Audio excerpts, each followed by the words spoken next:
朝鲜崔贤吉2号舰有了一个新名字——金日成号，只能说挺贴切的。5月21日，崔贤吉2号舰在下水时翻船，船体直接被拧成麻花。事故发生时，金正恩就在上面看着。下水仪式结束之后，估计气得3天没吃下饭。按照朝鲜原本的计划，同一个月下水2艘驱逐舰，还都是5000吨级，能在国际上狠狠地刷一波存在感。结果2号舰拉了一个大的，船直接翻了。就崔贤吉2号舰下水的方式来看，侧滑下水属于军舰历史上最古老的方式了。那为什么朝鲜还会出现翻船事故？这里面有什么内幕？这艘泡水舰还能不能修好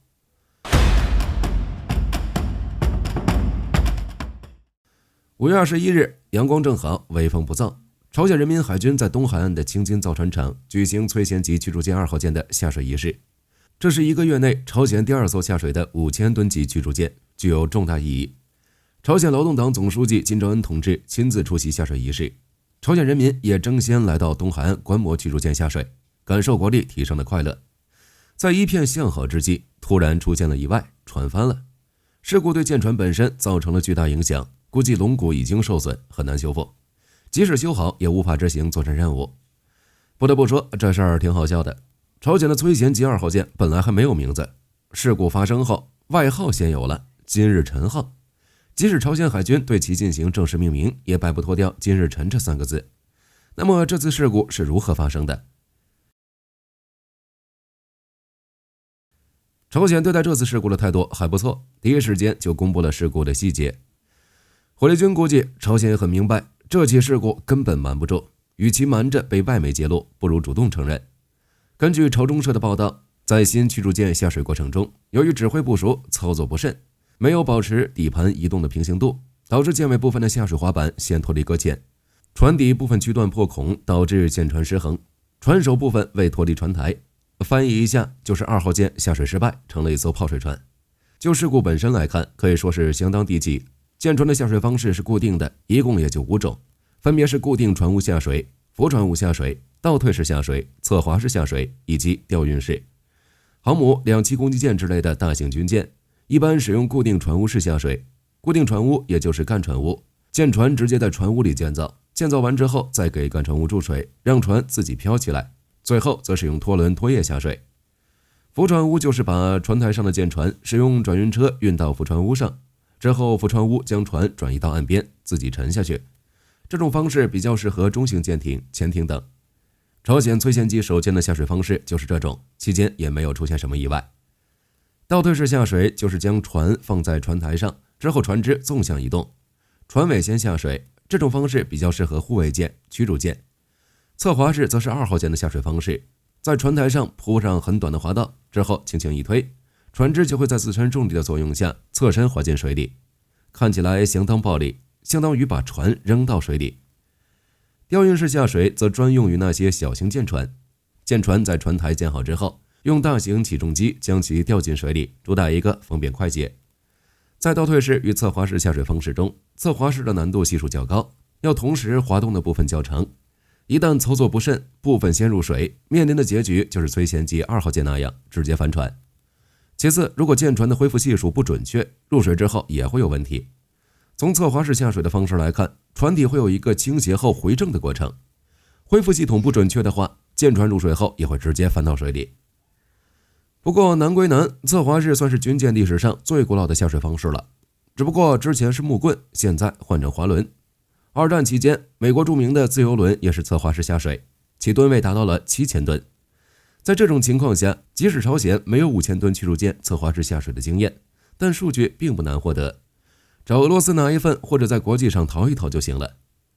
所以就火力军而言，在造船业领域，这类事故相当低级，只要负责下水作业的人员有一定的基础就能避免。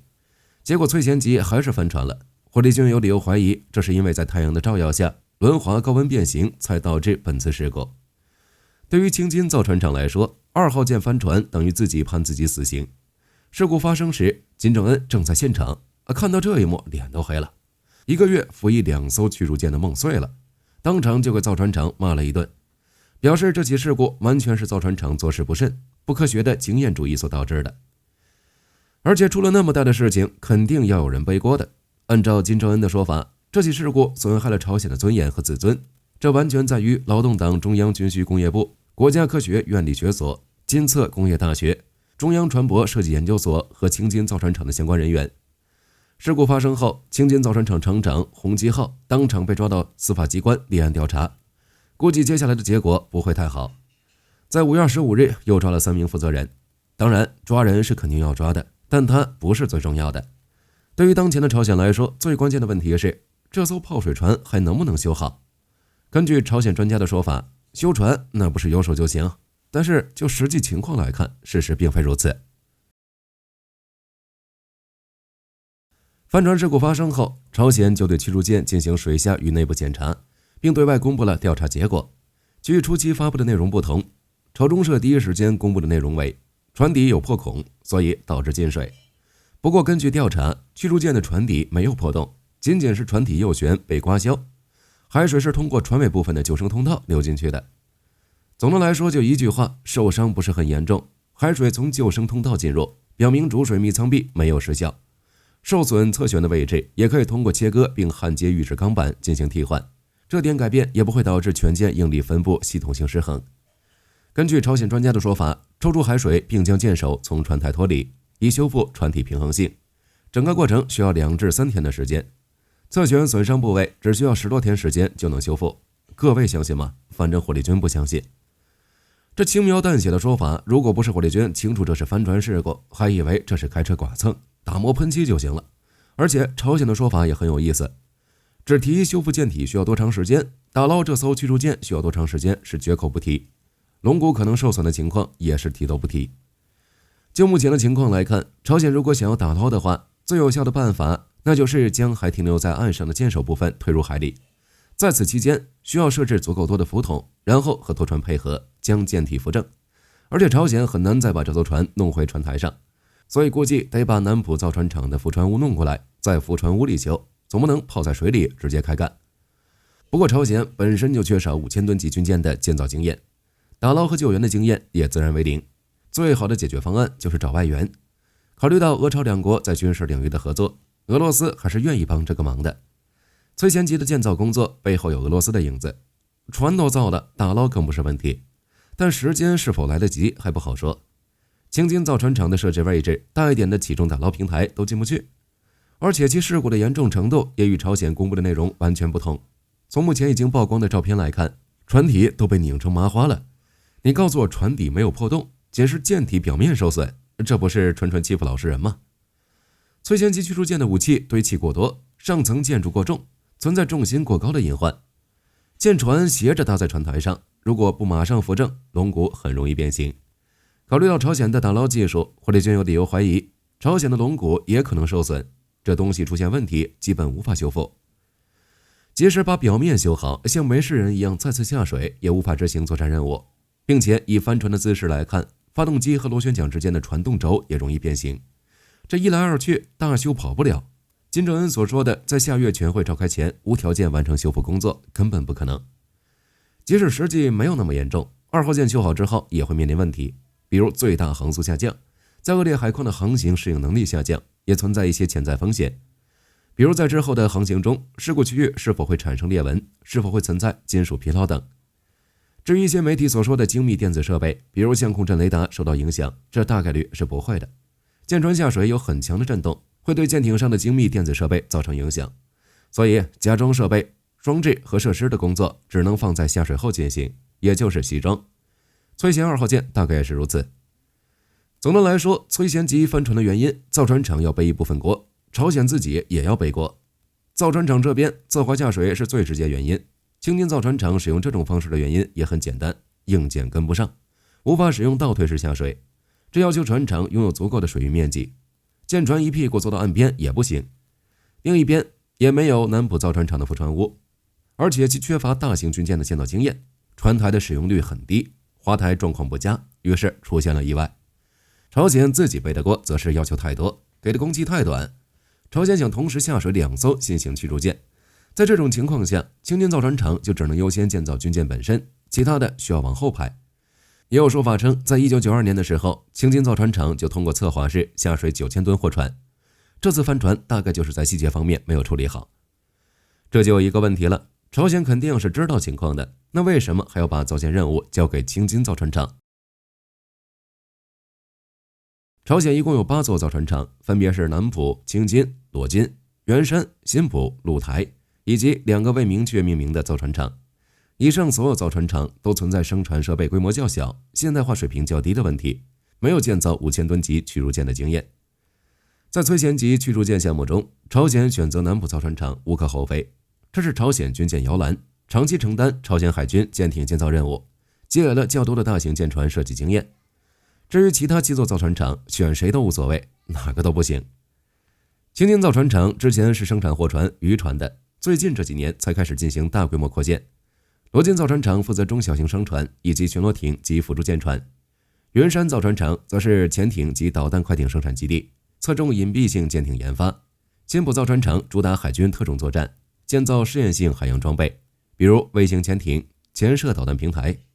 鹿台造船厂就更不行了，建造的都是一些技术门槛较低的内河巡逻艇、运输船及渔业辅助船。在崔贤级驱逐舰项目中，朝鲜之所以选择青金造船厂，主要原因是这家伙根正苗红，名气足够大。20世纪60年代，朝鲜进入工业建造时期，青金所在的咸镜北道因为地理位置好，矿产资源丰富，顺利成为工业重镇。但是当时建造工作处于起步阶段，什么都缺，特别是水产基地方面，只有4艘小船。于是金日成很重视当地的造船业，在朝鲜官方的统计中，金日成一生中亲自视察青金造船厂12次。也正因如此，从20世纪70年代开始，青金造船厂就开始建造2000吨以上的货船。进入金正日时代，青金造船厂迎来现代化改造，开始建造3000吨级、5000吨级，甚至是万吨级的船只。等到20世纪90年代，更是与南浦造船厂并称为朝鲜造船重镇。在金正恩时代，青金造船厂被称为历史悠久、技术水平高的大型造船基地。但问题在于，在2018年之前，青金造船厂主要生产货船、渔船等，没有建造过军用舰船。在军事方面，仅制造过潜射渗透舰、小型巡逻艇，偶尔参与研制鲨鱼级舰艇。2018年之后，当时的半岛局势让西海海域进入脱离技术时期，军用舰艇需求量降低，有必要平衡南浦造船厂与青金造船厂之间的产能。当然，重点还是朝鲜要加强海军力量。在2025年4月，金正恩表示要打造远洋海军，能赶赴世界任何水域，主动制止敌国的侵略。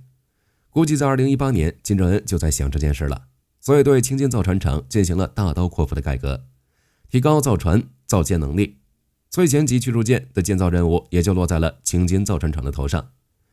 只是很明显，以朝鲜的技术来看，这几年改造并不能让一个主打民用的造船厂彻底拥有建造军用舰船的能力。于是崔贤级2号舰下水时出现了翻船事故。